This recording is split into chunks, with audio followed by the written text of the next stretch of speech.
Amir avtosavdoda Jigulini ideal holatdagisidan faqat narxi arzondan so'ragan ukalarimiz uchun 83-yilda ishlab chiqarilgan minishga tayyor 2106 moshasi 03 motorda kraskasi tomdan past asfalt bo'lgan kuzov holatli, lekin zo'r holatda turibdi. Balonlarni ham ko'rishingiz mumkin.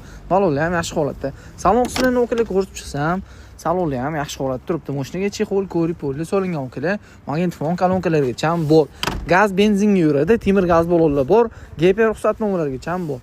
Orqa bagajlarni ham bitta ko'rsatib o'tay ukalar. Bagajlar ham zo'r holatda turibdi.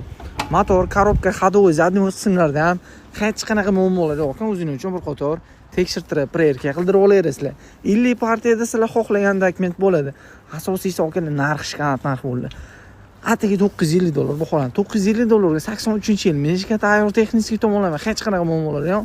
Kuz bilan ham zo'r holatda bo'lgan 2106 moshasi. Egalarni undan qoldiraman, telefon qilib, baraka qilishinglar mumkin ukalar.